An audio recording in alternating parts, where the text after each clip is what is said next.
Hello అండి, అందరికీ good morning. నేను మీ శ్రీనివాస్ని. ఈనాడు, ఆంధ్రజ్యోతి, సాక్షి, ఆంధ్రప్రభ 4 వార్తాపత్రికల్లో వచ్చిన వార్తలు, వాటిలో వాస్తవాలు, ఉద్దేశాలు అన్నీ కూడా మనం ఈ వీడియోలో ఉన్నట్టు డిస్కస్ చేద్దాం. కంటెంట్ నచ్చిన వాళ్ళు మీ మిత్రులందరికీ కూడా వీడియో లింక్ షేర్ చేయండి. నచ్చకపోతే ఎందుకు నచ్చలేదు ఏంటనేది కూడా కామెంట్ చేయండి. ఏమైనా మార్చుకోవాలంటే మార్చుకుంటా, కానీ చివరి వరకు చూడండి, లైక్ చేయండి. మీ ప్రతి లైకు ఇంపార్టెంట్ అనండి. ఒక 12 నుంచి 15,000 మంది లైక్ చేస్తే 60,000కు పైగా వ్యూస్ వస్తాయి. ఆ వ్యూస్ వస్తే మనకు కాస్త రెవెన్యూ పెరుగుద్ది. ఈ ఛానల్ నడపడానికి ఈ వీడియోనే మెయిన్ ఆధారం అనేది మర్చిపోవద్దు. ఇక నిన్న క్యాబినెట్ భేటీ జరిగింది. ఈ క్యాబినెట్ భేటీలో అనేక అంశాలు చర్చిస్తూ కొన్ని కీలకమైన అంశాలు ఏంటంటే, పోలవరం బనకచెర్ల అనుసంధానానికి సంబంధించి ప్రభుత్వం ఒక జలహారతి కార్పొరేషన్ ఏర్పాటు చేసిందండి. అది ఒక కీలకమైన అంశం. దాంతోపాటు ఋషికొండ ప్యాలెస్ మీద చర్చకు వచ్చింది. అసలు ఋషికొండ ప్యాలెస్ని ఏం చేద్దాం, పర్యాటకానికి ఇవ్వలేం, పర్యాటకానికి ఇస్తే దాని మెయింటెనెన్స్ అది ఇది కష్టంగా ఉంటుంది, సో దాన్ని ఎలా వినియోగించాలి అనేది మంత్రులందరూ కూడా చర్చించండి. మంత్రులందరూ కూడా వెళ్ళండి, సందర్శించి మీరు ఒక నిర్ణయానికి రండి. మీరు ఏమైనా సూచించేయండి ప్రభుత్వానికి, మేము దాన్ని ఇంప్లిమెంట్ చేస్తాం, మనం అందరం కలిపి నిర్ణయం తీసుకుందామని చెప్పి సీఎం గారు అన్నారు. ఎందుకంటే ఋషికొండ భవనాలు జగన్మోహన్ రెడ్డి గారు ఉన్నప్పుడు ఒక పెద్ద రాజప్రాసాదంలా కట్టారు, దాదాపుగా 450 కోట్లతో. దాన్ని ఇప్పుడు ఎలా వినియోగించాలని తెలియట్లేదు. ఎందుకంటే దానికి ఏమీ వాడకపోయినా సరే నెల వచ్చేసరికి ₹1,00,000 కరెంటు బిల్లు వస్తుంది. అక్కడ పని మనుషులు దాన్ని క్లీన్ చేయడానికి నెల కనీసం ఒక 3 నుంచి 4 లక్షల వరకు ఖర్చు అవుతుంది. అలా దానికి పెంచి పోషించలేరుగా అప్పనంగా. సో దాన్ని సద్వినియోగం చేసుకోవాలి, డబ్బులు రాబెట్టాలి. ఏ అంబానీ లాంటి వాళ్ళకో, అదానీ లాంటి వాళ్ళకో బహిరంగ వేలం పెట్టి అమ్మేయడం బెటర్ ఏమో. ప్రపంచంలోనూ కుబేర్లందరినీ పిలిచి, ఇదిగో మా ఏంటది సముద్రపు ఒడ్డున ఉంది, ఇక్కడ నుంచి చూస్తే, ఇక్కడ నుంచి బాత్రూమ్ నుంచి చూసినా సముద్రం కెరటాలు వినిపిస్తాయి, కెరటాలు కనిపిస్తాయి. సో మాజీ సీఎం గారు కట్టుకున్నారు ఆయన అందమైన ప్యాలెస్, ఆయన డ్రీమ్ ప్యాలెస్, సో మేము బహిరంగంగా వేలం వేస్తున్నాము అని చెప్పి వేసేయండి. స్టార్టింగ్ ప్రైస్ ఒక 700-800 కోట్లు పెట్టండి, కొంటారేమో. సో ఆ భవనాలపై వచ్చే నెలలో నిర్ణయం, పర్యాటకానికి ఇవ్వడానికి అవి పనికిరావని చెప్పారు. అలాగే మంత్రులు సందర్శించి ఏం చేయాలో చెప్పన్నారు. అలాగే పాస్టర్ ప్రవీణ్ కుమార్ మృతి మీద వైసీపీ వాళ్ళు రాజకీయాలు చేయాలని చూశారు, కుట్రలు చేశారు. కోడికత్తి కేసు, అలాగే బాబాయ్ హత్య కేసు, వివేకానంద రెడ్డి గారి కేసు మీద ఎలాగైతే టీడీపీ మీద బురద చల్లాలనుకున్నారో, ఈ కేసులో కూడా అలాగే మన మీద బురద చల్లాలనుకున్నారు. సో అప్రమత్తంగా ఉండాలి. ప్రభుత్వంపై నిందలు వేసేలా వైకాపా కుట్రలు చేసిందన్నారు. అలాగే పోలవరం బనకచెర్ల అనుకున్న సమయంలో పూర్తి చేద్దాం, మంత్రులతో సీఎం చంద్రబాబు ఇష్టాగోష్ఠి. సో ఇలా చెప్తూనే మంత్రులు, ఎమ్మెల్యేలు, ఈవెన్ ఐఏఎస్లు కూడా, కలెక్టర్లు కూడా పల్లె నిద్ర చేయాలి. వారానికి ఒకరోజు వెళ్ళి ఏదో ఒక గ్రామంలో ఉండండి, నైట్ స్టే చేయండి, పల్లె నిద్ర చేయండి, వాళ్ళతో ఇంటరాక్ట్ అవ్వండి అని చెప్పి సీఎం గారు చెప్పారనమాట. సో వైకాపా హయాంలో అంటే ఇవి కీలకమైన అంశాలు నిన్న కేబినెట్ భేటీలో. అలాగే మంత్రిమండలి నిర్ణయాలు కొన్ని ఉన్నాయి. నిప్పాన్ ఉక్కు కర్మాగారం ఉంది కదా, నిప్పాన్ స్టీల్ అనకాపల్లిలో నిర్మిస్తున్నారు. దానికి 1.35 లక్షల కోట్ల పెట్టుబడులు రాబోతున్నాయని చెప్పారు. అలాగే 11,198 కోట్లతో కేప్ 2 పోర్టు నిర్మాణం అనకాపల్లిలో అని చెప్పారు. ఇట్లా పలు నిర్ణయాలు తీసుకున్నారనమాట క్యాబినెట్లో. సో ఈ క్యాబినెట్ భేటీకి సంబంధించి అంశాలన్నీ కూడా ఇక్కడ కూడా ఇదిగోండి, ఆంధ్రజ్యోతిలో కూడా అవుట్ సోర్సింగ్, ఆప్కాన్ పేరుతో జగన్ మాయలు, ఎడాపెడా నియామకాలు, టీటీడీలోనే 4,000 మంది, ప్రక్షాళనపై క్యాబినెట్ భేటీలో చర్చ, ఆప్కాన్పై మంత్రివర్గం ఉపసంఘం, విశాఖ ఉక్కుకు రాష్ట్రం చేయుత, 2,400 కోట్ల విద్యుత్ రాయితీ, ఐఏఎస్ అధికారులు పల్లెబాట పట్టాలి, 3 రోజులు గ్రామాల్లోనే ఉండాలి, ఋషికొండ భవనాలను సందర్శించండి, ఏం చేద్దామో చెప్పండి అని నిన్న క్యాబినెట్ భేటీకి సంబంధించి వేస్తూ, అనకాపల్లి జిల్లాలో క్యాప్ 2 పోర్టు 5,816 కోట్లతో నిర్మాణము, పోలవరం బనకచెర్ల కోసం జలహారతి కార్పొరేషను 710 కోట్లతో హట్కోరోనానికి గ్యారంటీ, 3 స్టార్ హోటళ్లకు బార్ లైసెన్స్ ఫీజు తగ్గించారు, 25 లక్షలకు తగ్గించారనమాట. ప్రత్యేకంగా డ్రోన్ కార్పొరేషను, ఫైబర్ నెట్ నుంచి విడదీసి ఏర్పాటు, మంత్రివర్గ నిర్ణయాలు అనేది ఆంధ్రజ్యోతిలో రాశారు. ఈవెన్ ఆంధ్రప్రభలో కూడా ఇదిగోండి, ఐఏఎస్ల పల్లె నిద్ర, 3 రోజులు అక్కడే మఖం, గ్రామాల అభివృద్ధికి రోడ్ మ్యాప్, మంత్రులు ఎమ్మెల్యేలు భాగస్వామ్యం కావాలి, ఆత్మస్తుతి పరనిందలు వద్దు, ప్రభుత్వ కార్యక్రమాలు ప్రజల్లోకి తీసుకెళ్ళండి, మనం చేస్తున్న మంచి పని తెలియాలి, కేంద్ర ప్రాయోజిత పథకాలకు నిధులు సమీకరించండి, ఋషికొండ ప్యాలెస్పై త్వరలో నిర్ణయం, పాస్టర్ ప్రవీణ్ మృతి సున్నితమైన అంశం, జాగ్రత్తగా స్పందించండి అని ఇట్లా ఈ మంత్రివర్గ సమావేశానికి సంబంధించి of the record, on the record CM గారు మాట్లాడిన అంశాలు ఈ 3 పత్రికల్లో వేశారు. మన మరో ప్రపంచం పత్రికలో ఇవన్నీ వేయర్లే, అది రియాలిటీ షో కాబట్టి అందులో వేరే వేస్తారు, ఏం వేశారో తర్వాత చూద్దాం. ఇక వక్ఫ్ బిల్లు మొన్న లోక్సభలో ఆమోదించారు కదా, నిన్న దాన్ని రాజ్యసభలో ఆమోదించారు. రాజ్యసభలో అనుకూలంగా 128 మంది, వ్యతిరేకంగా 95 మంది ఓటు వేశారంటండి. అర్ధరాత్రి దాటే వరకు వాడివేడి చర్చ, సదుద్దేశంతోనే రూపొందించామన్న ప్రభుత్వం ముస్లింల హక్కులను హరిస్తుందని ధ్వజమెత్తిన విపక్షాలు, సవరణల వారీగా ఓటింగు, లోక్సభలో ఆమోదం తర్వాత ఎగువ సభకు వచ్చిన బిల్లు ఇక రాష్ట్రపతి ముందుకు. సో లోక్సభలో ఆమోదం అయిపోయింది, రాజ్యసభలో ఆమోదం అయిపోయింది, ఇప్పుడు ఆ బిల్లు రాష్ట్రపతి దగ్గరకు వెళ్తుంది. రాష్ట్రపతి సంతకం చేసిన తర్వాత చట్టంగా మారుద్ది అనమాట. సో దేశవ్యాప్తంగా విస్తృత చర్చతో పాటు అధికార విపక్షాల మధ్య తీవ్ర వాగ్వివాదాలకు దారితీసిన వక్ఫ్ సవరణ బిల్లు 2025 ఎట్టకేలకు పార్లమెంట్ ఆమోదం పొందింది.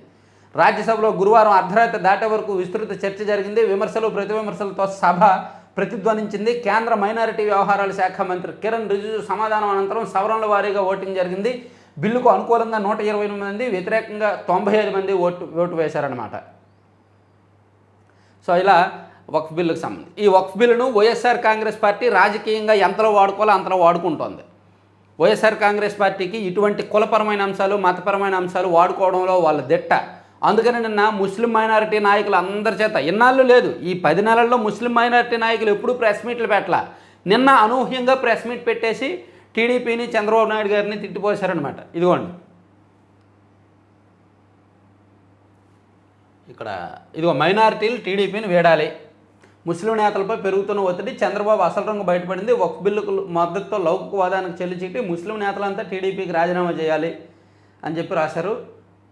అలాగే మైనారిటీలకు చంద్రబాబు ద్రోహము, మాజీ డిప్యూటీ సీఎం అంజద్ బాషా ధ్వజం.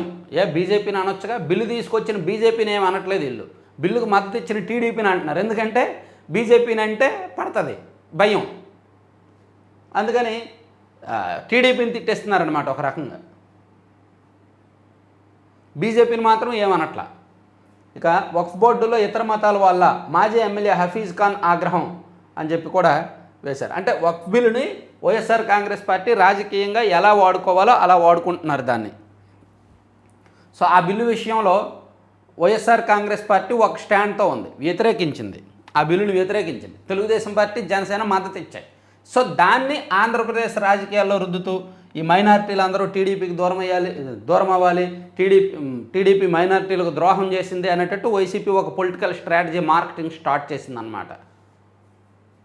ఈరోజు సాక్షిలో ఆల్మోస్ట్ అవే ఎక్కువ నింపేశారు. మళ్ళీ చూద్దాం. ఇక షర్మిల గారు నిన్న సంచలనమైన కామెంట్ చేశారు. అవినాష్ రెడ్డి గారు సాక్షులందరినీ బెదిరిస్తున్నారు, వివేకానంద రెడ్డి గారి కేసుకు సంబంధించి సాక్షులందరినీ బెదిరించి ఆయన తారుమారు చేస్తున్నాడు, సాక్ష్యాలు లేకుండా చేస్తున్నాడు, సునీతను కూడా చంపరని గ్యారంటీ ఏంటి అని ఆమె చాలా ఘాటుగా మాట్లాడారు. వివేక హత్య కేసులో సాక్ష్యాలు మార్చేస్తున్న అవినాష్ రెడ్డి సునీతే హత్య చేయించిందని విచారణాధికారిని బెదిరించి రిపోర్ట్ రాయించారు. పిసిసి అధ్యక్షురాలు షర్మిల సంచలన వ్యాఖ్యలు. ఇదిగోండి, మాజీ మంత్రి వైఎస్ వివేకానంద రెడ్డి హత్య కేసులో బెయిల్పై బయట తిరుగుతున్న ఎంపీ అవినాష్ రెడ్డి సాక్ష్యాలు తారుమారు చేస్తున్నారని కాంగ్రెస్ రాష్ట్ర అధ్యక్షురాలు షర్మిల ఆరోపించారు. వివేకాను ఆయన కుమార్తె సునీతే చేయించిందని విచారణాధికారిని బెదిరించి భయపెట్టి రిపోర్ట్ రాయించారని ఆమె సంచలన వ్యాఖ్యలు చేశారు. వివేక కేసులో సాక్షులందరూ ఒకరి తర్వాత ఒకరు చనిపోతున్నారని గుర్తు చేశారు. సునీతను కూడా చంపరని, ఆమెకు ప్రాణహాని లేదని గ్యారంటీ ఏమిటని ప్రశ్నించారు. బెయిల్పై ఉండి సాక్ష్యాలు తారుమారు చేస్తున్న ఇలాంటి వారు బయట ఉండాలా, జైల్లో ఉండాలా అని ఆమె నిలదీశారు. అది మన వ్యవస్థల లోపం. ఒక పెద్ద కేసు, దేశంలోనే సంచలనం సృష్టించిన కేసులో సిబిఐ ఇన్వెస్టిగేట్ చేయలేకపోతుంది, చివరి దశలో ఇన్వెస్టిగేషన్ ఆపేసి పెద్దలకు తలొంచింది అంటే ఇంకేమనుకోవాలి. ప్రభుత్వం మారింది, ప్రభుత్వం మారి 10 నెలలు అయింది, అయినా ఆ కేసులో ముందుకు వెళ్ళట్లేదు. సో రాజకీయాల్లో ఇలాగే ఉంటుంది. ఏది తెగే వరకు లాగరని నేను చెప్తుంటాను కదా, తెగే వరకు లాక్కోరు. భయం. ఎవరిని వదలని ట్రంప్, పేద నుంచి పెద్ద దేశాల దాకా సుంకాలతో వాణిజ్య యుద్ధానికి తెరలేపిన అమెరికా భారత్పై 26%, చైనాపై 34%, మనపై 27% అదనంగా పడొచ్చని అంచనా. ఆర్థిక వ్యవస్థకు దెబ్బని ప్రపంచ దేశాల ధ్వజం. మనం అమెరికాకు చాలా ఎక్స్పోర్ట్ చేస్తాం, ముత్యాలు, పగడాలు, రంగురాళ్ళు, దాంతోపాటు ఫార్మా ఎక్స్పోర్ట్ చేస్తాం కదా. ఒక్క ఫార్మాకు మాత్రం దిగుమతి సుంకం పెంచలేదు. ఎందుకంటే అమెరికాలో చాలామంది మన ఫార్మా మీద ఆధారపడి ఉంటారు కాబట్టి ఫార్మా తప్ప మిగిలిన అన్నిటి మీద దిగుమతి సుంకం వేశారంట. ఆ దేశం ఈ దేశం అని లేదు, పేద దేశాలని చూడలేదు, పెద్ద దేశాలను వదలలేదు, భాగస్వామ్యాలను బాధేశారు. తమతో వాణిజ్య లావాదేవీలు ఉన్న దేశాలన్నింటిపైన అమెరికా అధ్యక్షుడు ట్రంప్ సుంకాల మోత మోగించారు. అమెరికాకు దిగుమతి అయ్యే ప్రతి వస్తువు పైన కనిష్టంగా 10% నుంచి గరిష్టంగా 49% దాకా సుంకాలు విధించారు. దీనివల్ల ఏంటంటే ఇప్పుడు మన దగ్గర నుంచి అమెరికాకు ఎక్స్పోర్ట్ అయిన తర్వాత అమెరికా వాళ్ళు ఇంపోర్ట్ చేసుకుంటారు కదా, దాని మీద అమెరికా వాళ్ళు ట్యాక్స్ ఎక్కువ వేయడం వలన అక్కడ రేటు పెరుగుద్ది, అక్కడ ఆ వస్తువు రేటు పెరుగుద్ది. ఫర్ ఎగ్జాంపుల్ ఇక్కడ మన ముత్యాలు పగడాలు ఉన్నాయి, అమెరికాకు వెళ్తాయి, అమెరికాకు ఒక 100 రూపాయలకు వెళ్తాయి అనుకుందాం. అక్కడ వాళ్ళు 27% ట్యాక్స్ కలిపితే 127 రూపాయలు అవుద్ది వస్తువు. సో దాన్ని ఎవరైనా కొనడానికి ఆలోచిస్తారు. దాని ప్లేస్లో ఇంకా ఏమైనా అమెరికాలో తయారైంది ఏమైనా ఉందా అని చూసి ఆల్టర్నేటివ్ చూసుకొని వెతుకుతారు. సో ఇట్లా దీనివలన అమెరికా ఫస్ట్ అనే నినాదాన్ని తీసుకురావాలి అనేది ట్రంప్ వాదన అనమాట. ట్రంప్ ఆలోచన అది. ఇతర దేశాల నుంచి మన దేశానికి వస్తున్న వాటి విలువలు పెంచేసి ధర పెంచేస్తే మన దేశంలో తయారవుతున్న వాటి విలువ దాని ముందు తక్కువగా ఉంటే ఇదే ఎక్కువ కొంటారు, ఇదే వాడడం అలవాటు చేసుకుంటారు జనాలు. దానివలన ఇతర దేశాల వ్యాపారాలు దెబ్బతిని మన దేశ వ్యాపారం పెరుగుద్ది, అప్పుడు మనకు ఎక్కువ ట్రాన్సాక్షన్స్ జరుగుతాయనే ఉద్దేశంతో ఒక రకంగా డొనాల్డ్ ట్రంప్ ఇచ్చేశారు. అయితే ఇది అమెరికాకే దెబ్బ అనేది ఆర్థిక నిపుణుల వాదన. అమెరికాలో ఆర్థిక మాంద్యం వచ్చినా ఆశ్చర్యం అవసరం లేదు, గతంలో కూడా ఇలాగే జరిగింది అని వేరే పేపర్లో రాశారు. ఒకసారి చూపిస్తాను, అది ఆంధ్రప్రభలోనూ ఎక్కడో రాశారండి. సరే, ఇక ప్రమాదంలో అమెరికన్ వర్సిటీల స్వేచ్ఛ, ఆ దేశంలో రాష్ట్రాల ప్రభావాన్ని తగ్గించేందుకే విద్యా విభాగం రద్దు, ట్రంప్ విధానాలతో నష్టాలు అపారం, పలు వ్యవస్థల మౌలిక సూత్రాలపై ఆయన దాడి చేస్తున్నారు, విద్యా ఉద్యోగాల కోసం అమెరికా వచ్చేవారిపై తీవ్ర స్వభావం, వివిధ దేశాలను దారికి తెచ్చుకునేందుకు సుంకాల వ్యూహం. ఈనాడు ఇంటర్వ్యూలో ఆర్థికవేత్త సంజయ్ జి రెడ్డి, అమెరికాలో పలు వ్యవస్థల మౌలిక సూత్రాలపైన అధ్యక్షుడు డొనాల్డ్ ట్రంప్ దాడి చేస్తున్నారని ఆర్థిక శాస్త్ర ప్రొఫెసర్ సంజయ్ జి రెడ్డి అభిప్రాయపడ్డారు. ఈ దేశంలో అంటే అమెరికాలో అనేక వ్యవస్థలు నేడు సవాళ్లను ఎదుర్కొంటున్నాయి. దశాబ్దాలుగా చట్టాల పరిధిలో పనిచేస్తున్న ఆ వ్యవస్థలు రాజీ పడాల్సిన పరిస్థితి తలెత్తింది. విశ్వవిద్యాలయాల స్వేచ్ఛ ప్రమాదంలో పడింది. ఫెడరల్ వ్యవస్థలో రాష్ట్రాల ప్రభావాన్ని తగ్గించేందుకే విద్యా విభాగాన్ని ట్రంప్ ప్రభుత్వం రద్దు చేసింది. స్థానికంగా నెలకొన్న పరిస్థితులు విదేశాల నుంచి వచ్చి చదువుకునే వారిపై, ఉద్యోగాలు చేసుకుంటూ నివాసం ఉండాలనుకునే వారిపై ప్రతికూల ప్రభావాన్ని చూపుతాయి అని ఆయన ఇంటర్వ్యూ ఒకటి ఈనాడులో ఇచ్చారు. తర్వాత సుప్రీంకోర్టు న్యాయమూర్తుల ఆస్తులు ఇక బహిరంగం, వెబ్సైట్లో త్వరలో వివరాలు వెల్లడి, తీర్మానం చేసిన సర్వోన్నత న్యాయస్థానం. సుప్రీంకోర్టు చీఫ్ జస్టిస్ గారుతో పాటు ఇంకా కొంతమంది న్యాయమూర్తులు వాళ్ళ ఆస్తుల వివరాలు, ఆదాయ వివరాలు కూడా బహిరంగంగా ప్రకటిస్తారంట. నిన్న సుప్రీంకోర్టు నిర్ణయం తీసుకుంది, ఆ వెబ్సైట్లో అందుబాటులో ఉంటాయి. సుప్రీంకోర్టు అఫీషియల్ వెబ్సైట్ మనం ఓపెన్ చేస్తే సుప్రీంకోర్టులో పనిచేస్తున్న న్యాయమూర్తుల యొక్క ఆస్తులు, మొత్తం ఆస్తులు, వాళ్ళ ఆదాయ వివరాలు మొత్తం అన్నీ కూడా దానిలో ఉంటాయంట. ఒక మంచి నిర్ణయం తీసుకుంది. అలాగే పొలిటీషియన్స్, ఎమ్మెల్యేల ఆస్తులు ఎలాగో ఉంటాయి, వాళ్ళ ఆదాయ మార్గాలు కూడా వీలైతే రావాలి. ఎందుకంటే మన వ్యవస్థలో ఈ మూడు కీలకం, న్యాయ వ్యవస్థ, కార్యనిర్వాహక వ్యవస్థ, శాసన వ్యవస్థ, ముగ్గురు కీలకం. అంటే జడ్జీలు, ఐఏఎస్లు, ఐపీఎస్లు, బ్యూరోక్రసీ వాళ్ళు అండ్ ఎమ్మెల్యేలు, ఎంపీలు. సో ఈ మూడు వ్యవస్థలకు సంబంధించి ఆదాయం ఎంత ఉంది, ఆస్తులు ఎంత ఉన్నాయి, ఆదాయానికి తగ్గట్టు ఆస్తులు ఉన్నాయా, ఏమైనా పెరుగుతున్నాయా అనేది బహిరంగంగా ఉండడం వలన ప్రజలకి కాస్త జవాబుదారీ పెరుగుద్ది, ప్రజల్లో పారదర్శకత పెరుగుద్ది అన్నమాట. ఇది మంచి విధానం ఒక రకంగా. సో సుప్రీంకోర్టు ఫస్ట్ నిర్ణయం తీసుకుంది కాబట్టి ఇక అందరూ అమలు చేస్తే మంచిది.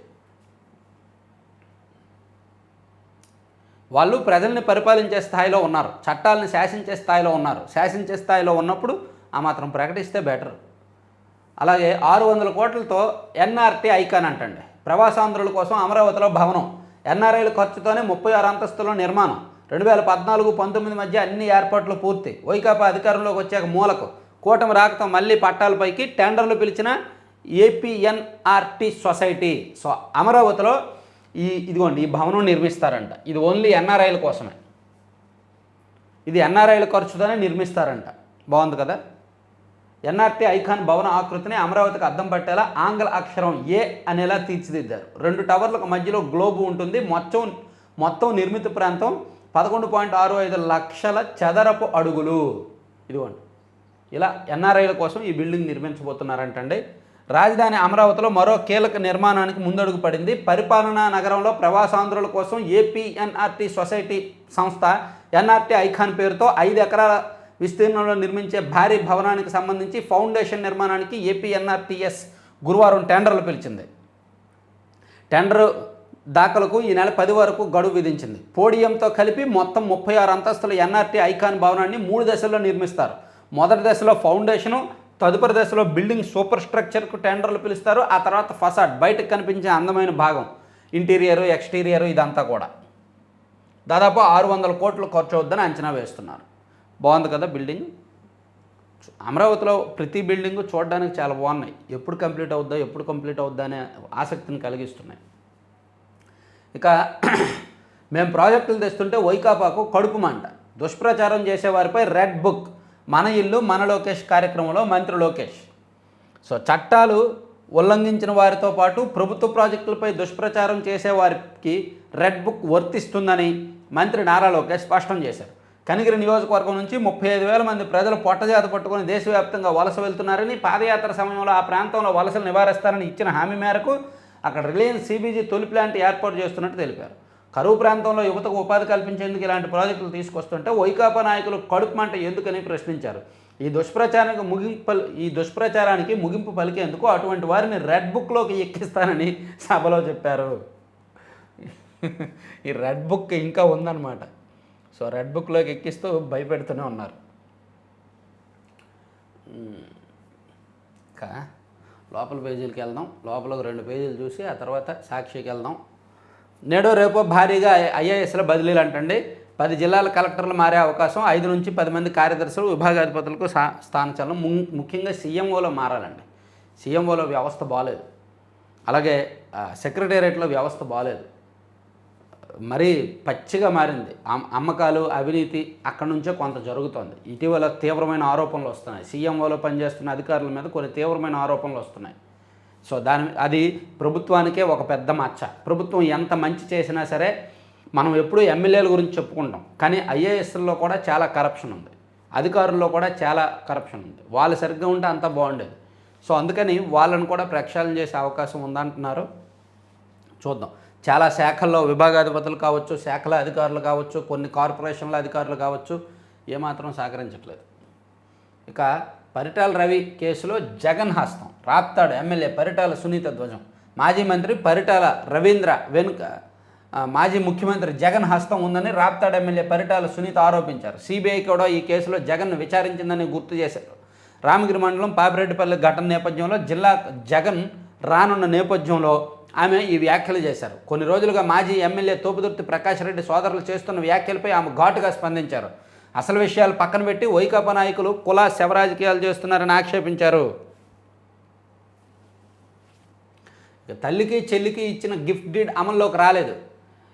ఎన్సీఎల్టీలో జగన్ తరపున వాదనలు. ఇది ఆంధ్రజ్యోతిలో గట్టిగా రాశారు. ఒకసారి ఆంధ్రజ్యోతిలో చూద్దాం.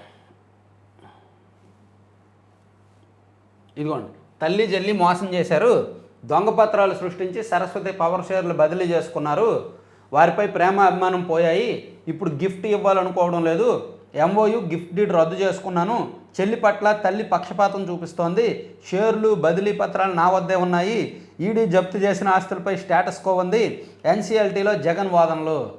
అంటే మరి బయట కనిపించిన తర్వాత ఈ ముద్దులు పెట్టుకోవడం ఇదంతా వేరా?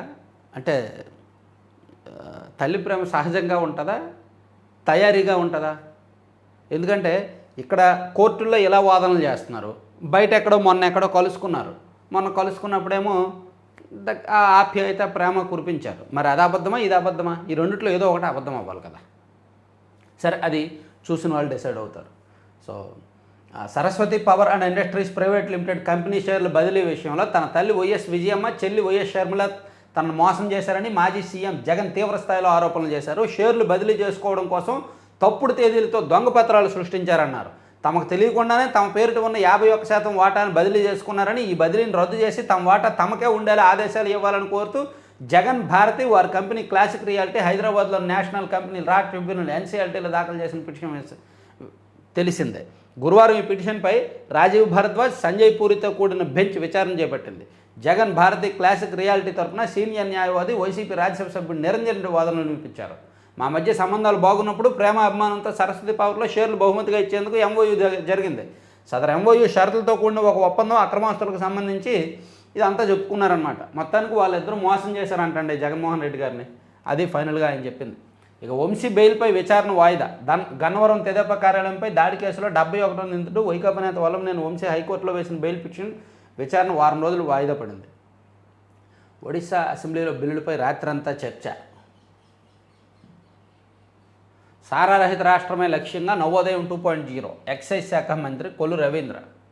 మాతృశాఖకు వాసుదేవరెడ్డి మద్యం కుంభకోణంలో కీలక పాత్రధారిగా అభియోగాలు. వైకాపా హయాంలో Andhra Pradesh state beverages corporation limited ఎండీగా పనిచేసిన ఐఆర్టీఎస్ అధికారి వాసుదేవరెడ్డిని రాష్ట్ర ప్రభుత్వం ఆయన మాతృశాఖకు పంపించేసింది. ఓకే, 14న రాష్ట్రానికి ఆర్థిక సంఘం రాక సన్నాహకంగా సీఎం సమీక్ష.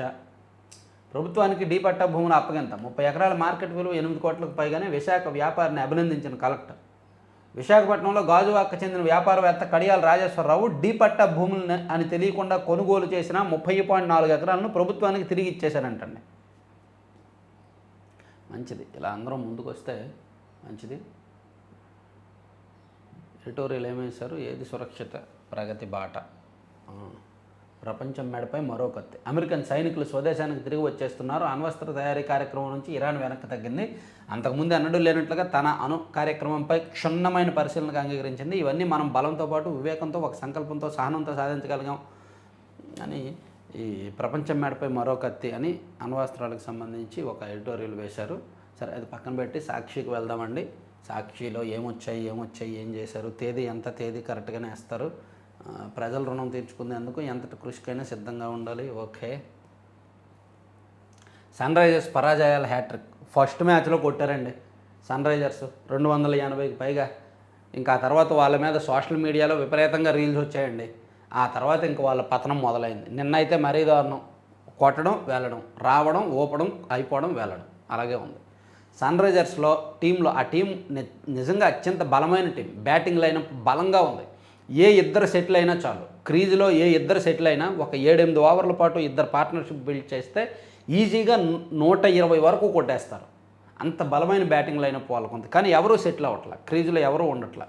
సో నిన్న 80 పరుగుల తేడాతో ఓడిపోయారు. ఇక 7 నుంచి ఆరోగ్యశ్రీ సేవలు బంద్. 3,500 కోట్లు బకాయి పెట్టిన రాష్ట్ర ప్రభుత్వం. సర్కారు నుంచి బిల్లులు సకాలంలో రావడం లేదు. మందులు, ఇతర సామాగ్రి సరఫరాదారులకు బిల్లులు కట్టలేకపోతున్నాం. అప్పుపై మందులు అందించలేమని వారు నోటీసులు ఇచ్చారు. ఓవర్ డ్రాఫ్ట్ దాటిపోవడంతో బ్యాంకులు కూడా అప్పులు ఇచ్చే పరిస్థితి లేదు. ప్రభుత్వానికి లేఖ రాసిన స్పందన లేదు. ఏపీ స్పెషాలిటీ హాస్పిటల్స్ అసోసియేషన్ ప్రతినిధులు వెల్లడి. సో ఈ స్పెషాలిటీ హాస్పిటల్స్లో ఆరోగ్యశ్రీ సేవలు 7వ తేదీ నుంచి ఆపేస్తున్నారంట. ఎందుకంటే ప్రభుత్వం 3,500 కోట్లు బకాయి పెట్టిందంట. ఆ 3,500 కోట్లలో సగం, సుమారుగా 1,600-1,700 కోట్లు జగన్మోహన్ రెడ్డి గారి హయాంలో ఉన్న బకాయిలే. ఈ ప్రభుత్వం వచ్చాక విడతల వారీగా 700 కోట్లు చెల్లించారు. అయినా సరే బకాయి పెరిగిపోతుంది. ఎందుకంటే ఆరోగ్యశ్రీ వాడకం పెరిగిపోతుంది కాబట్టి. వాళ్ళు 7వ తేదీ నుంచి ఆపేస్తామని ఒక నోటీస్ ఇచ్చారండి నిన్న. తర్వాత ప్రపంచవ్యాప్తంగా స్టాక్ మార్కెట్లలో సుంకాల సునామీ. ట్రంప్ టారిఫ్ల దెబ్బకు కుదేలైన స్టాక్ మార్కెట్లు. ఆసియా, యూరప్ మార్కెట్లన్నీ భారీగా పతనం. వాటికన్నా తక్కువ నష్టంలోనే భారత మార్కెట్లు. మన ఆటో, టెక్స్టైల్, జ్యువెలరీ రంగాలపై తీవ్ర ప్రభావం. ఫార్మా, ఎనర్జీ రంగాలకు మినహాయింపు. నా ఆపరేషన్ సక్సెస్. ట్రంప్ అంటే ప్రపంచ ఆర్థిక రంగాన్ని అతలాకుతలం చేయడంతో ఆపరేషన్ సక్సెస్ అంట. అమెరికాకు భారత్ నుంచి ఎక్కువ ఎగుమతి అయ్యేవి సాఫ్ట్వేర్ సేవలు, మందులే. సుంకాల దెబ్బ నుంచి ఫార్మాను మినహాయించారు. ఇక సాఫ్ట్వేర్ సేవలపై టారిఫ్లు లేకున్నా ట్రంప్ చర్యలతో అమెరికా మాంద్యంలోకి జారే అవకాశాలు ఉన్నాయని, కంపెనీలు టెక్నాలజీపై వ్యయాలు తగ్గించుకుంటాయని అంచనాలు వస్తున్నాయి. ఇక తర్వాత ఏపీ మరో బీహార్లా. టీడీపీ కూటమి ప్రభుత్వంలో మా భూమి కబ్జాకు గురైంది. ఆ ప్రభుత్వం కోసం ఎంతో కష్టపడ్డా, ఇప్పుడు సిగ్గేస్తుంది. తిరుచానూరు పోలీసుల కబ్జా రాయులతో కలిసిపోయారు. జగన్ ప్రభుత్వంలో మా భూములు భద్రంగా ఉన్నాయి. ఆస్ట్రేలియా నుంచి ఓ ఎన్ఆర్ఐ సెల్ఫీ వీడియో విడుదల.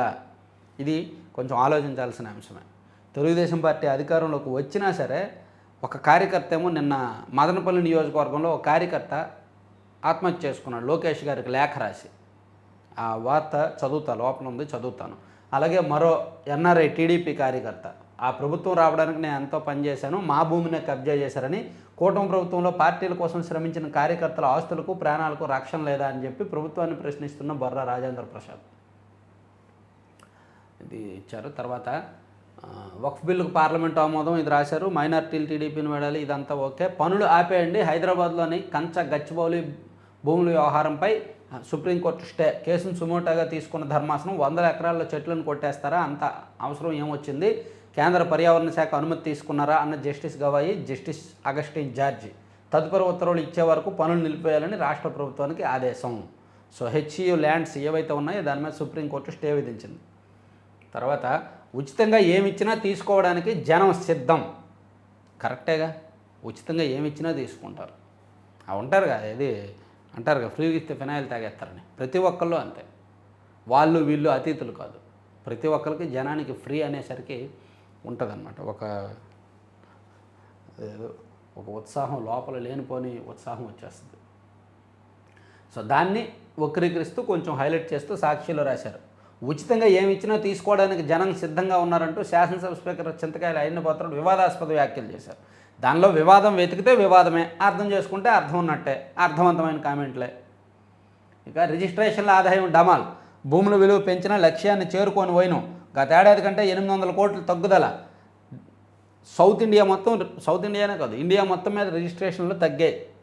ఈవెన్ హైదరాబాద్లో భారీగా తగ్గాయి. హైదరాబాద్లో అయితే మోర్ దాన్ 30% రిజిస్ట్రేషన్ల ఆదాయం తగ్గింది. తెలంగాణ, ఆంధ్రప్రదేశ్లో రిజిస్ట్రేషన్ల ఆదాయం తగ్గింది, రియల్ ఎస్టేట్ తగ్గింది. కాబట్టి ఇలా ఉంది పరిస్థితి. గత ఏడాది కంటే 800 కోట్ల తగ్గుదల. 2023-24లో 9,600 కోట్ల ఆదాయం. 2024-25లో 8,800 కోట్లు మాత్రమే ఆదాయం అంట. డాక్యుమెంట్ల సంఖ్య తగ్గుదల. నిరుడు 22.25 లక్షల డాక్యుమెంట్ల రిజిస్ట్రేషను. ఈ ఏడాది 20.20 లక్షల రిజిస్ట్రేషను. కూటమి వచ్చాక కుదేలైన రియల్ ఎస్టేటు అని రాసుకొచ్చారు సాక్షిలో.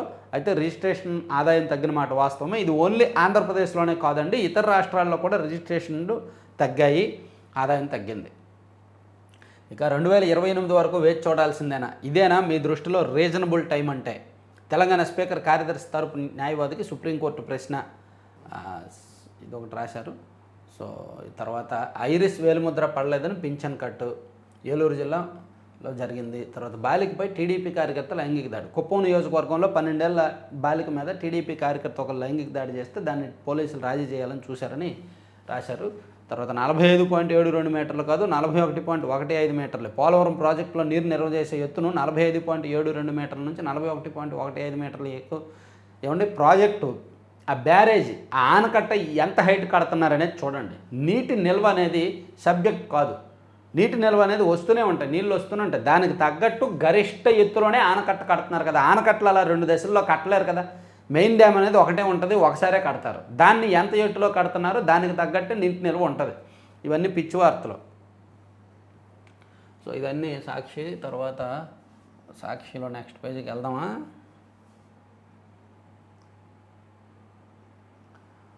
వర్సిటీ భూములను తొలుత ప్రైవేట్కి అప్పగించింది బాబే. ఆపద్ధర్మ సీఎంగా ఉంటూ 850 ఎకరాలను బిల్లీరావు కంపెనీకి అప్పగించి, కరెక్టేలే, 2003లో జరిగింది అది. టీడీపీ నాయకులు భూ ఆక్రమణతో రైతు. సీఎంకు సంయమనం పాటించడం తెలియదా? స్వీయ నియంత్రణ పాటించలేరా? ఇది తెలంగాణకు ఉద్దేశించలే. సరే, ఇవన్నీ సాక్షి, ఇది పక్కన పెట్టేద్దాం. బాయ్. ఇక ఆంధ్రజ్యోతిలో చూసుకుంటే సుంకాల గురించి చెప్పుకున్నాము.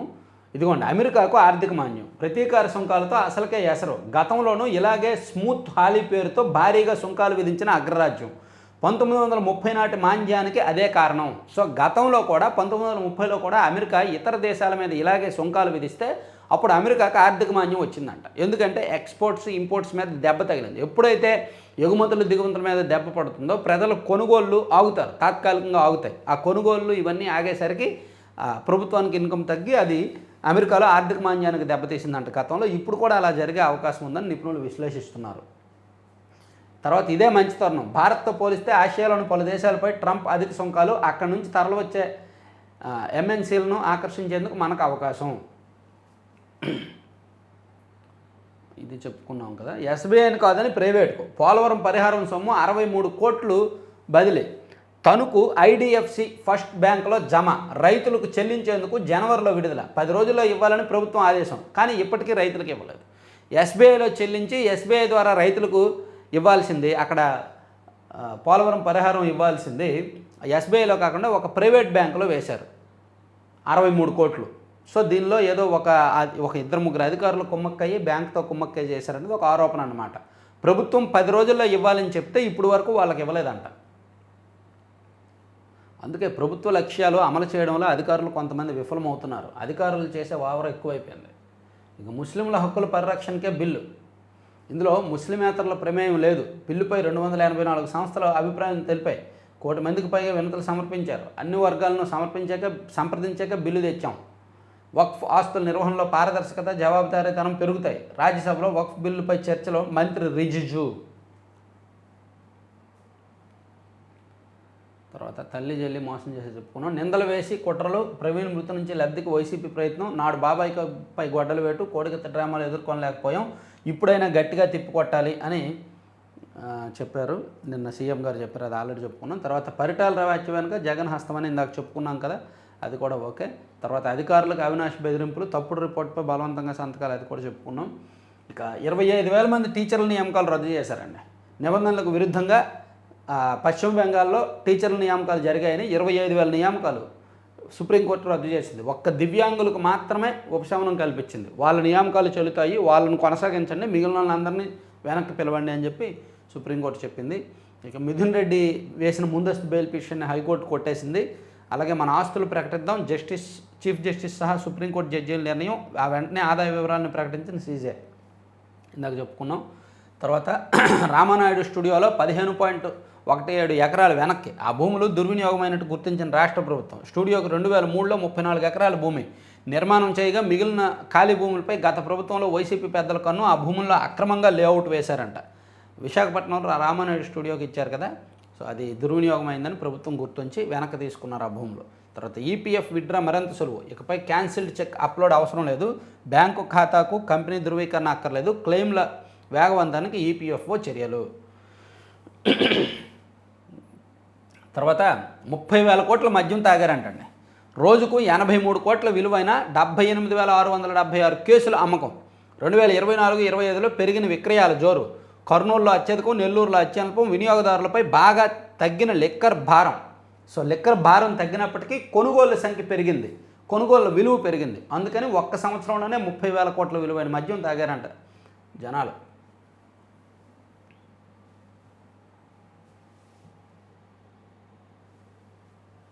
తర్వాత మనకిదే మంచి తరుణం, ప్రభుత్వం క్రియాశీలకంగా వ్యవహరిస్తేనే ప్రయోజనాలు. GTRI నివేదిక. స్వదేశానికి వెళ్ళొద్దు, వెళ్తే తిరిగి వచ్చే అవకాశం ఉండదు. భారతీయ ఉద్యోగులకు అమెరికా టెక్ కంపెనీల హెచ్చరికలు. ట్రంప్ ఆంక్షలపై తీవ్ర ఆందోళనతో పలువురు భారతీయ టెక్కీలు. ఇంటి నుంచి బయటికి వెళ్తే డాక్యుమెంట్లు వెంట తీసుకెళ్లాల్సిన పరిస్థితి. అమెరికాలో మన దేశస్తులు NRIలు ఇంట్లోంచి బయటకు వెళ్తే వాళ్ళని పిలిచి ప్రశ్నిస్తున్నారు, నువ్వు ఎక్కడి నుంచి వచ్చావు, నీ వీసా ఏది, నువ్వు ఎన్నాళ్ళు ఉంటావు, నువ్వు అసలు ఇక్కడ నీ సిటిజన్షిప్ ఉందా లేదా, నువ్వు ఎక్కడ పని చేస్తున్నావు, ఇవన్నీ విత్ ప్రూఫ్స్, డాక్యుమెంట్లు అవి అడుగుతున్నారంట. కొంచెం ఇబ్బందిగా ఉంది వాళ్ళకి. ధీటుగా తిప్పికొడతాం అమెరికా ప్రతీకార సుంకాలపై చైనా. సరే, ఇవన్నీ ఆంధ్రజ్యోతి కూడా పక్కన పెట్టేస్తే ఆంధ్రప్రభకు వెళ్తే, ఆంధ్రప్రభలో IASల పల్లెనిద్ర, ఇది బ్యానర్ వార్త చెప్పుకున్నాం. తర్వాత ప్రపంచంపై ట్రంప్ టారిఫ్ కొరడా, అది కూడా చెప్పుకున్నాం. రాజ్యసభలో వక్ఫ్ బిల్లు చెప్పుకున్నాం. ఇచ్చిన మాట ప్రకారం పేదలకు పట్టాభిషేకము, 3 విడతల్లో అందరికీ శాశ్వత పట్టాలు, దశాబ్దాల సమస్యను 10 నెలల్లో పరిష్కరించే చట్టం, ఉల్లంఘించిన వారికే రెడ్ బుక్, వారిలా ప్రతిపక్ష నేత ఇళ్లకు తాళ్లు కట్టడం లేదు, స్వేచ్ఛగా తిరగనిస్తున్నాం, డిప్యూటీ సీఎం కంటే జగన్కే ఎక్కువ సెక్యూరిటీ ఇచ్చాం, వాళ్ళ తప్పుడు ప్రచారాలను ఎలా తిప్పికొట్టాలో మాకు తెలుసు, మంత్రి లోకేష్ నిన్న ఇచ్చారు. తర్వాత బెల్ట్ దందా ఇదే, మద్యం లైసెన్సు షాపులు గంట ముందే మూత, బెల్ట్ అమ్మకాలకు ఉత్సాహం, క్వార్టర్ బాటిల్ మీద 50 రూపాయలు అదనంగా దోపిడీ, లైసెన్సు దుకాణాల వెనక వైపే బెల్ట్ షాపులు, నెల మామూళ్ళ మొత్తంలో బెల్ట్కు పచ్చజెండా, షాపుకు 50,000, బెల్ట్ షాప్కి 5,000, స్టాక్ పాయింట్లోనూ ఇదే దందా, నెలకు 5,000 ముట్ట చెప్పాల్సిందే. ఒక్కొక్క బెల్ట్ షాప్ నుంచి 5,000 రూపాయలు నెలకు ఎక్సైజ్ డిపార్ట్మెంట్కి, పోలీసులకి, అందరికీ మామూలు వెళ్తున్నాయి. ఒక్కొక్క షాప్ నుంచి 50,000 రూపాయలు వెళ్తుందంట. ఇలా మామూలు మత్తులో ఎక్సైజ్ శాఖ ఉండడంతో నిజంగా మద్యం విధానం గత ప్రభుత్వంతో పోలిస్తే ఈ ప్రభుత్వంలో అవినీతి పెరిగిందండి. చిల్లర అవినీతి అండి. గత ప్రభుత్వం సెంట్రలైజ్డ్ కరప్షన్, అంతా కూడా ఒకళ్ళ జేబులోకి వెళ్ళేది. ఈ ప్రభుత్వం చిల్లర అనమాట. మద్యం షాపోడికి తక్కువ మిగులుతుంది, అక్కడ డిపార్ట్మెంట్ వాళ్ళు దోపిడీ ఎక్కువైపోయింది విపరీతంగా. దీని మీద గట్టిగా చేద్దాం. కాకానీకి మళ్ళీ ఏదో దెబ్బ, మధ్యంతర ఉత్తర్వులకు హైకోర్టు నిరాకరణ, ఎంపీ మిథున్ రెడ్డికి షాకు, RGVకి ఓరట, తొందరపాటు చర్యలొద్దు, CIDకి హైకోర్టు ఆదేశం. పాపం RGVని ఈ 10 నెలల్లో పట్టుకోలేపారు అతను కనీసం. మాది అభివృద్ధివాదం, భారత్ థాయ్ సంబంధాలు లోతైనవి, ఇరు దేశాలది సాంస్కృతిక ఆధ్యాత్మిక అనుబంధం, రామాయణ గాథలు థాయ్ ప్రజల జీవితంలో ఓ భాగం, బ్యాంకాక్ పర్యటనలో ప్రధాని మోదీ ప్రకటన అని ఇచ్చారు. తర్వాత పిడుగులు వాన బీభత్సం, 2 మృతి. కర్నూలు జిల్లాలో బాలుడు, అనంతపురం జిల్లాలో మహిళ. నిన్న అనూహ్యంగా రాష్ట్ర వ్యాప్తంగా వాతావరణం చల్లబడి అక్కడక్కడ వర్షం పడింది గట్టిగా. హైదరాబాద్లో కూడా గట్టిగా కురిసింది. సో అలాగే రాయలసీమలోని కొన్ని ప్రాంతాల్లో అనూహ్యంగా వర్షం పడింది. అదంతా రాసుకొచ్చారు. తర్వాత సో ఇవన్నీ ఇందాక చెప్పుకునేయాలి. ఈ పక్కన పెట్టి ఈనాడులో ఒకసారి నేషనల్ అంశాలు చూస్తే ఇది మంత్రివర్గానికి సంబంధించి లారస్ ల్యాబ్ 5,000 కోట్ల పెట్టుబడులు అంటండి. అనకాపల్లి జిల్లాలో బల్క్ డ్రగ్స్ యూనిట్ ఏర్పాటు చెప్పుకున్నాం. తిరుపతి పళని మధ్య ఆర్టీసీ సర్వీసులు ప్రారంభించిన ఉప ముఖ్యమంత్రి పవన్ కళ్యాణ్. తిరుపతి నుంచి పళని వరకు ఆర్టీసీ సర్వీస్ ఇస్తామని గతంలో హామీ ఇచ్చారు. దానికి తగ్గట్టు నిన్న చంద్రబాబు నాయుడు గారు ప్రారంభించారు. రిలీవ్ నా ఇష్టం, ఎవరికి చెప్పాల్సిన పని లేదు. ఏసీబీ విచారణలో సమాచార శాఖ పూర్వ కమిషనర్ తుమ్మ విజయ్ కుమార్ రెడ్డి ఎవరికి ఛార్జ్ అప్పగించకుండా సెల్ఫ్ రిలీవ్ అయ్యి ఎలా వెళ్ళిపోయారు, ప్రభుత్వం మారగానే మిమ్మల్ని వెళ్ళిపోవాలని ఎవరైనా ఆదేశించారంటే నా ఇష్టం అని చెప్పి ఆయన అన్నాడంట. అలా సాగుతుంది వాళ్ళకి. ఆ సమాధానాలు ఏంటో. అమరావతిలో కొత్తగా 17 హోటళ్లు. బార్ లైసెన్స్ ఫీజు తగ్గింపుపై సీఎంకు రాష్ట్ర హోటళ్ల సంఘం కృతజ్ఞతలు. అసెంబ్లీలో ఎల్ఎన్టీకి హైకోర్టు ఎన్సీసీకి భవన నిర్మాణ పనులకు టెండర్ల ఖరారు. అసెంబ్లీ ఏమో ఎల్ఎన్టీ కంట, హైకోర్టు ఏమో ఎన్సీసీ కంట. భవన నిర్మాణ పనుల టెండర్లు.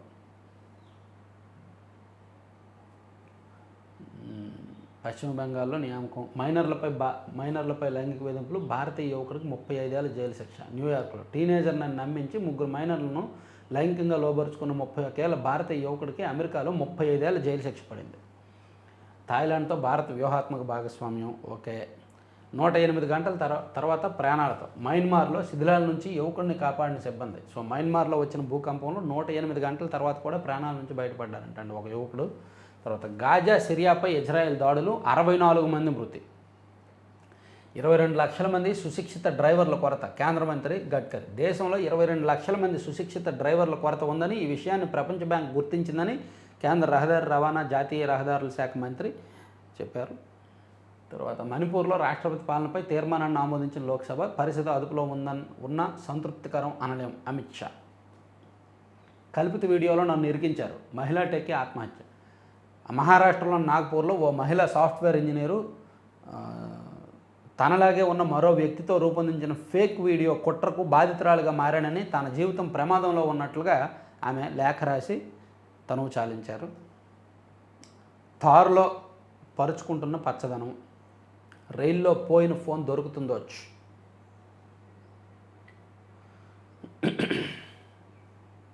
రొమ్ము క్యాన్సర్ స్క్రీనింగ్లో వెనుకబాట. మన దేశంలో మామోగ్రఫీ చేయించుకుంటున్న వారు 1.3%.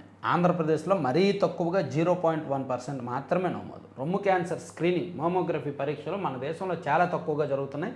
పర్టికులర్గా ఆంధ్రప్రదేశ్లో ఇంకా తక్కువగా జరుగుతున్నాయంటండి. సరే, ఓకే. ఓవరాల్గా ఇవి 4 పత్రికల్లో ఉన్న వార్తాంశాలు. మరిన్ని కీలకమైన అంశాలతో కలుద్దాం. సో ఈ రోజులాగానే రోజు కూడా ఎర్లీగా ఇవ్వడానికి ప్రయత్నిస్తాను. Thank you.